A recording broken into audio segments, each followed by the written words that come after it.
for the Susan Taylor Podcast, where we discuss the yoga of mind, medicine, and healing. Author of Feeling Good Matters, Sexual Radiance, and the Vital Energy Program, Dr. Taylor imparts authentic knowledge and practical tools that inspire, educate, and empower us to be a healing force for positive change. So join us and take your life and our planet to the next level.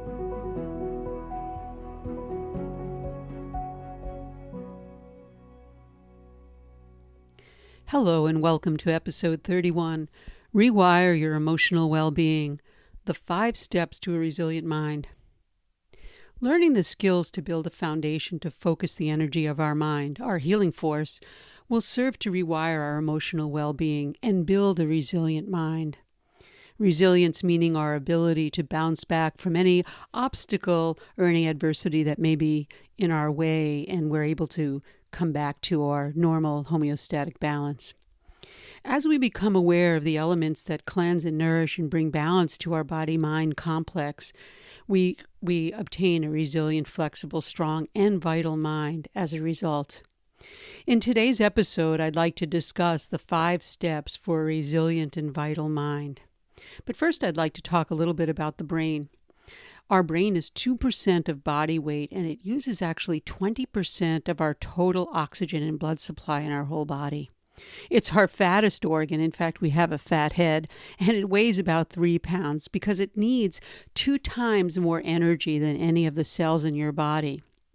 Unlike other organs, it can change, as we know, I've mentioned it before, when we learn something new, as well as change when we don't learn and expand our mind.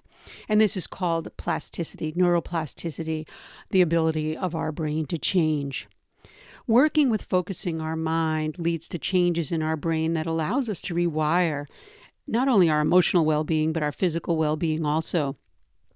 As our attention spans are getting shorter due to this digital age that we're experiencing changes in the brain structure that lead to more anxiety and fear.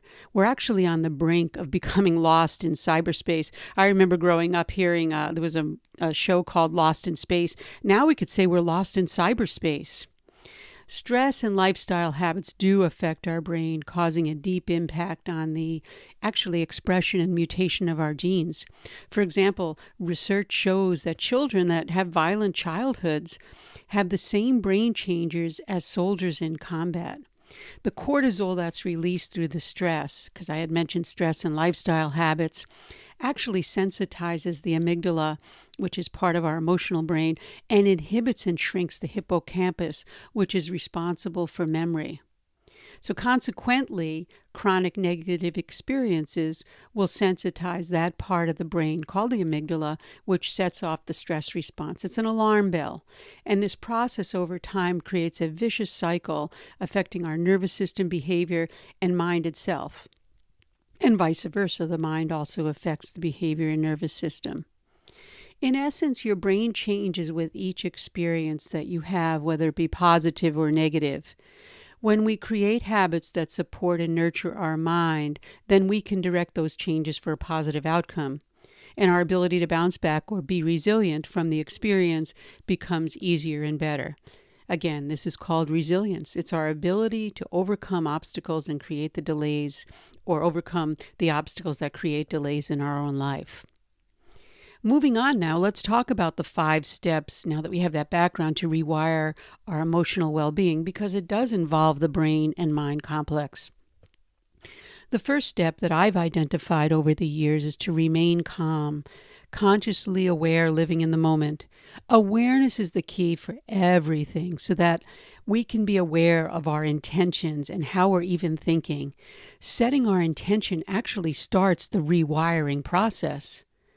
What is this awareness that I'm talking about? Well, awareness is hard to define, but we can look at it as consciousness. Our recognition of who we are in relation to the life force. Remember, the life force is our healing force, and we have access to that, and our awareness is what we need of that for that force. And the key here in the practice that I teach over and over and over again is our breath. How do we breathe? You know, it's something that we normally take for granted, but our breath is the direct manifestation of this life force. or consciousness. It actually brings us in tune with consciousness. And it's the most precise and direct way to get in touch and train our awareness. Once we become aware of our breath and how to utilize it, the inhalation and exhalation, which we normally take for granted because it happens automatically when we're alive, and it ceases to happen when we expire, then we will have access to all layers of our awareness. And what are those layers? Well, we become aware of the why. That's rooted in our limbic system, an awareness of our intentions, an awareness of our habits. Remember, our habits change our gene expression, and awareness of who we are and the layers of who we are. So the first step, remain calm, consciously aware, living in the moment. The second step is assess your mind, using your body as feedback. And why do I always say use your body as feedback? The mind and body are one. Many people want to go and talk about training the mind in a positive way, overcoming your obstacles with the mind. But keep in mind that your body is more accessible to learn and access the happenings of your mind. And that's why we begin with the body. The body is more accessible. Remember, the body and mind are one. The body is just a physical manifestation of what's going on in the mind. It's very, very difficult to start psychoanalyzing the mind. Work with the body. It's literal, and it's an easier way. Developing those habits and working with that will give you direct access to your mind. Remember, anything that goes on in your mind will have a direct representation in your body. So that's the same as saying anything that goes on in your mind will have a direct representation in your brain. The brain is the body. So working with the body through movement, diet, nutrition, you'll come to understand where there are blocks and disturbances in the energy pattern.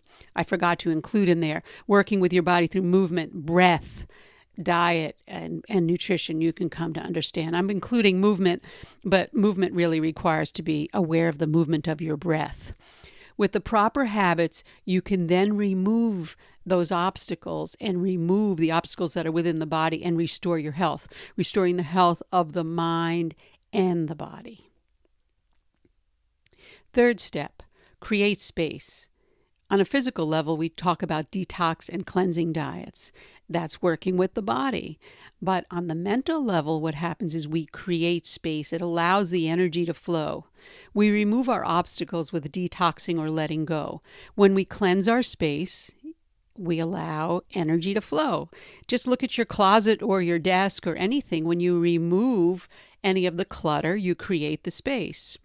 That's why cleansing diets are so popular. When we cleanse the body, we create space in the mind. When we cleanse our mind by eliminating the negativity, we rewire our brain and create emotional and mental stability. And that translates into better resilience. 3 steps, I'll go over them each time. We remain calm, consciously aware, living in the moment. We create space through detox and cleansing. And now we move through I forgot step number 2. Access the mind through using your body as feedback. And then the third step is to create space allowing the energy to flow, or we're doing cleansing diets. Now we're going to talk at step 4, raise your vibration through nourishment. What is nourishment? Nourishment is that which sustains us. Nourishment allows the organism, you, right, to operate at a higher frequency from the physical body to the subtle body. Or we could say from the subtle body to the physical body. A clean plant-based diet provides the nourishment to the body and mind, and it's very sound, a sound approach. In addition, sound in general, pleasant, melodious sound provides nourishment for the mind. It helps build resilience, whereas sounds that are loud and sharp injure the mind and decrease resilience. Many people talk about what they're feeding their body. That's really in vogue now. Everybody's talking about certain diets. No one's really addressing what is the diet you're feeding your mind. Does anyone really understand the mind's metabolism? We talk about the body's metabolism, but really the mind's metabolism. What is happening with the vibratory quality of the mind? And I'm going to continue this over the next few months because that's the work that I have such passion for, the mind's metabolism and what's happening with our mind. And the 4th step is to rewire and live your life's purpose. Creating habits and supporting our intentions really is what rewires our whole life's purpose. How do we do that? It's through meditation. I started out with meditation over 13 to 14 years ago, training teachers. Now we're bringing meditation mainstream with our master course. Why? Because meditation helps you rewire and live your life's purpose. However, all those other steps are needed before we really access a meditative state. When we use our cushion as counsel, as I say, we move into wellness, looking at the we, away from illness, looking at the I. It's not about I, me, mine. It's about we, the universe, the planet. And then we can take action and serve others, because ultimately taking action and serving others will allow us to live our life's purpose, because that's really why we're here. We've taken on a body to really take action, live our life so that we can serve and benefit others. That's where true happiness lies. And that's where we want to focus our mind. Focus creates happiness on the level of the I as well as the level of the we. So the 5 steps in review are: remain calm, consciously aware, living in the moment. Access your mind by using your body as feedback, as well as assess your mind by using your body as feedback. Both words work there. Create space by detoxing and cleansing the mind as well as the body. Raise your vibration through nourishment, and rewire and live your life's purpose so that you can take action and serve others. The key is to heal, nourish, and focus the energy of your mind to assess or access the healing force as well as the core of our well-being. It's the place where the body, mind, and soul intersect. There are practical lifestyle habits to sustain our life force or healing force, and you can find that even in our blogs and podcasts. They include cleansing and detoxing the energy pathways, nourishing these pathways with proper diet and foods, and rejuvenating the process with meditation and herbal formulations. Right food for mind and body and spirit comes from food as medicine. And that's why we say the yoga of mind, medicine, and healing.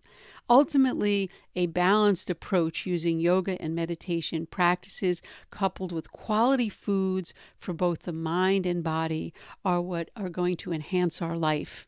It's going to give us a resilient and vital mind. It'll rewire our emotional well-being and will create that resilience that is so needed right now. That brings us to the end of this episode. Thank you, Robert, for suggesting a title on emotional well-being. It was wonderful putting this together, and hope these suggestions are useful for you in your practice and working with others. If you'd like to be notified weekly for new podcasts, please subscribe. The Susan Taylor Podcast is available on iTunes, Google Play, Stitcher, and TuneIn. Also on susantaylor.org, where you can click on the podcast to subscribe. You can also submit suggestions on susantaylor.org, just clicking on Contact, and you let us know what you'd like to hear or your feedback. And if you'd like to be acknowledged on the podcast, we're here to serve and build the community so that we can be the healing force for positive change.